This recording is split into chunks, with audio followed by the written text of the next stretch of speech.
Hello and welcome to the Oikos Family Podcast.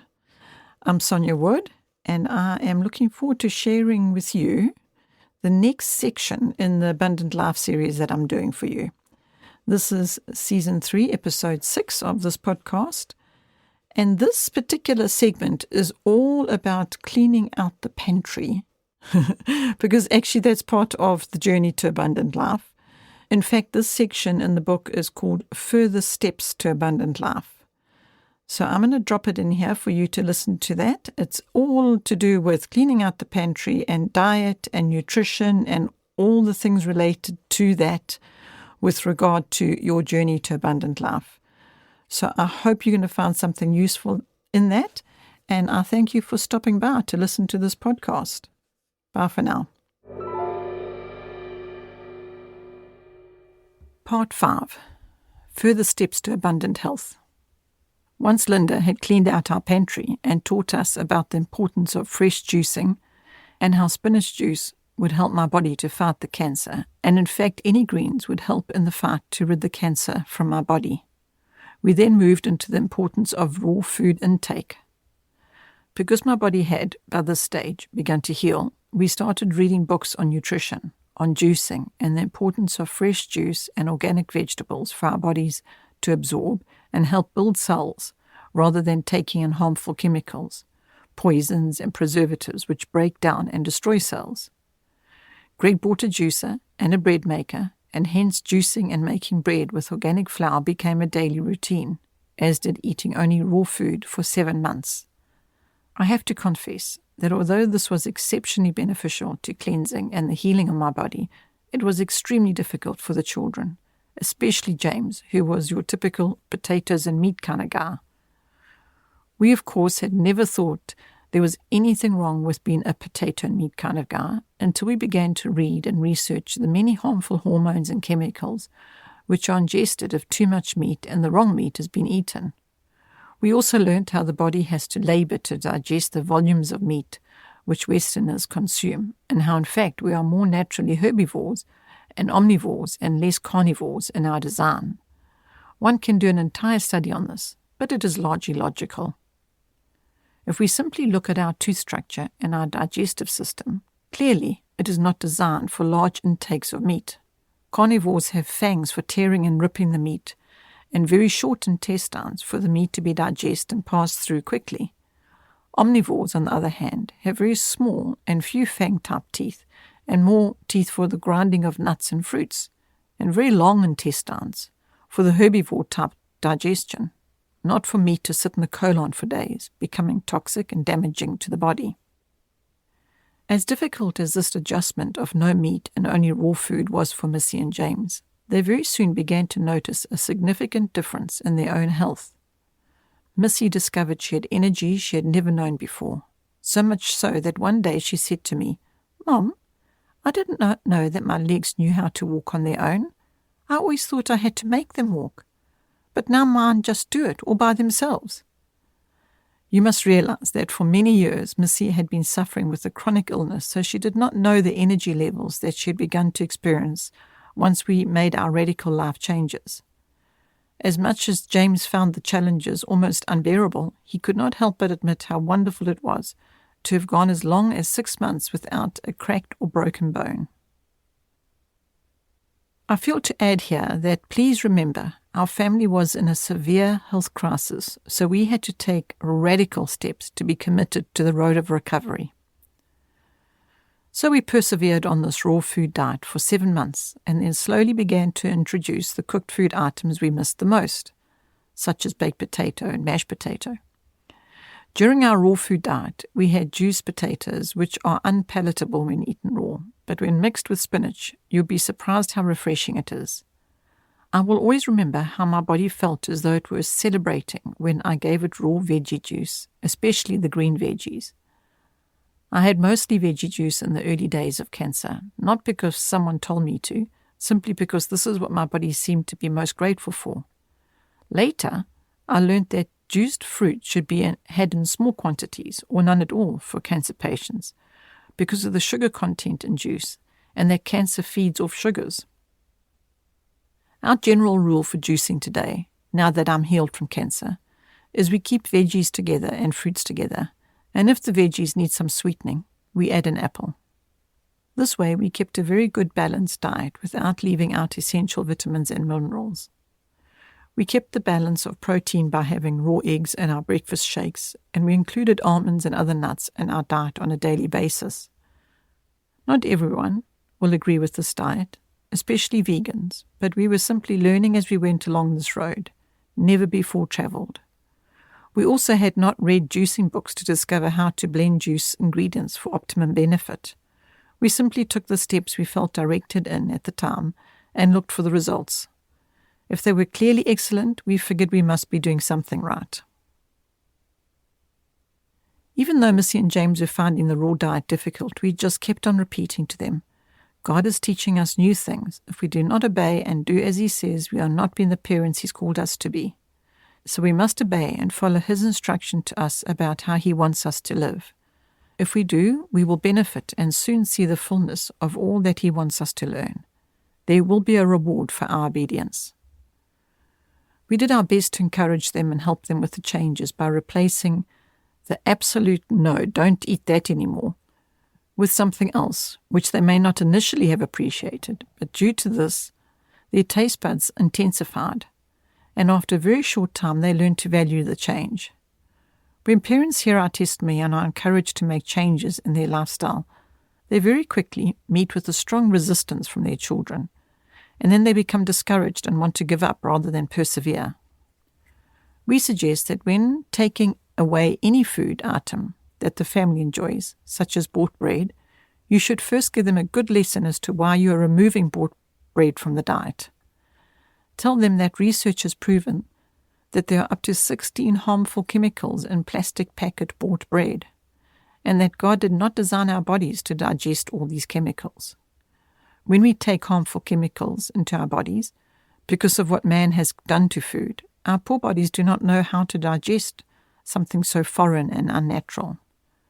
Our bodies then find a place to store the chemical, such as in the brain, the colon, the skin, etc. Once our bodies have a build-up of these chemicals, they start to present us with diseases of one kind or another.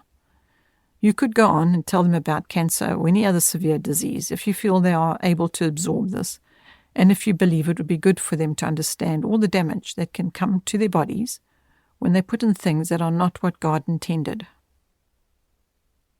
After this graphic description, and I believe it should be graphic, because the more we can convince and convict our children of the truth, the better for them and their futures and even their whole families one day. And knowing that they have understood your reasons for the decisions you are making for their good, then give them something to look forward to. Rather than only taking away what they love, replace it with something better, such as saying, now that we're not going to buy bread anymore, we are going to make our own bread every day, and we're going to have fresh homemade bread. Now this may not taste exactly like what you expect, because we're going to use organic flour, which has the whole kernel in it, full of all the goodness that God put into the wheat for our nutritional needs. Because your taste buds are so unused to experiencing whole food, the bread may taste a bit different to you to begin with. You will, however, get used to this new flavor, and very quickly you'll discover that if your friend's mom offers you a sandwich made from bought bread, you will notice that it has very little flavor, and in fact you may even notice the taste of chemicals. Perhaps we will also go and look at the bread makers, and we can maybe buy one, and that will also be fun.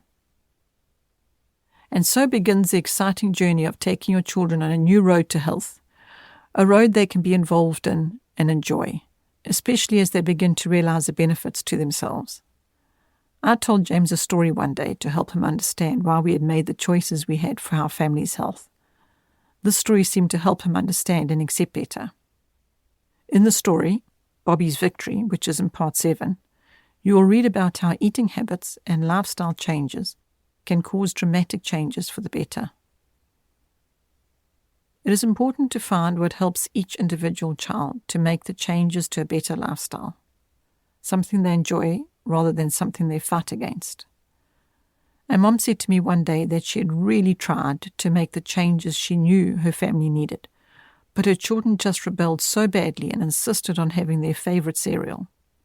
I found this very sad indeed, so I asked the mom, Who was the authority in her home, and why was it that she was allowing the unwise foolishness of a child to make such important life choices for their family? This mom went on to tell me that in fact it was her husband who was the one who was resisting the most, and because she did not have his support, the children were taking his side, and so she felt helpless. Once again, I go back to why our walk to abundant health has worked and been a blessing beyond measure. It is because the whole family decided together that we would walk this journey, supporting each other, because we were convicted and convinced that this way was a way of a walk of obedience to God. And surely, if for that reason alone, it would be worthwhile. It proved to be more than worthwhile. The benefits to our children were dramatic because they went from being ill to regaining health in abundance. They began to experience a change in their own health, a change they had not expected, as they had only ever known life with health challenges. This then became their reward of simple obedience to their parents and to God. What a deep, deep life lesson that they have learned through this. Once again, these were lessons they have learned, which I never realized we were teaching. We were simply doing our best to be obedient ourselves and to be the examples God would like us to be. We tried. We continued in this way, making the necessary changes to cleanse our bodies and give them the building blocks needed to restore cells and so strengthen the body. I slowly began to see the results in my own body, and that finally, after 6 months of pain and suffering, we saw the tumors begin to reduce and strength slowly return to my body. Two very significant differences between the natural approach of ridding my body of cancer and the medical route were that the natural way took much more commitment and dedication, and also the resultant healing was much longer in coming. For example, when I was diagnosed with uterine cancer, my uterus was removed and I had chemotherapy tablets for 3 months, and then I was supposedly cancer-free. My daily living continued very much as usual, other than I had to recover from the surgery, which sometimes was major and other times was minor. But with each instance, I made no significant life changes. With the natural approach, however, detoxifying, cleansing, building, this took several months, most of which I spent bedridden and definitely not able to continue my daily living as I was accustomed to. This was my experience. I have met others whose cancer or other bad illnesses was diagnosed early enough, and their journey to health the natural way was not as long as mine was. The colon and rectal cancer I had was diagnosed after many other cancers, and by this stage was so advanced after having so much surgery that my body was in a desperately bad state of health, and consequently required huge discipline and time to fully recover. This does not mean that if you choose to take the natural walk to health, that you too must spend many months bedridden. The main reason for me being bedridden was that I was unable to sit or walk without severe pain due to the growing colon and rectal tumors. For pain control, I lay in hot Epsom salts baths a couple or more times a day. I eventually had to go on to morphine for a few months. This was the most natural choice of pain medication we could opt for, as the herbal pain remedies were not strong enough to help me endure the extreme pain levels. Once the healing began with the size of the tumors reducing and the pain becoming more manageable, we continued with the natural pain remedies and at the same time continued with the ongoing detox and building cells program. I do realize that many who are reading this are already on the right road regarding health, nutrition, and teaching their children what God's Word has to say about the care for our bodies.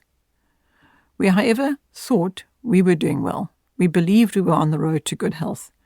We hardly ever ate fast foods or junk food. We very occasionally did get takeaway meals when we were traveling, but this was so occasional that we consider ourselves very healthy eaters. We were ignorant. We were wrong. It is only since we have spent the past few years learning more about this that we have developed a deeper understanding of the huge importance of this topic, especially in that we are living in a fast-changing Western world which is not heading in our direction of following God's instructions regarding the way we live and the choices we make. We never used to take such careful note of ingredients listed on labels as we do now, and we have become increasingly horrified as to what is in so many products, which I used to just toss into my trolley without so much as a glance. Now we, that is all of our family members, carefully examine and read the labels before anything is allowed to enter the trolley.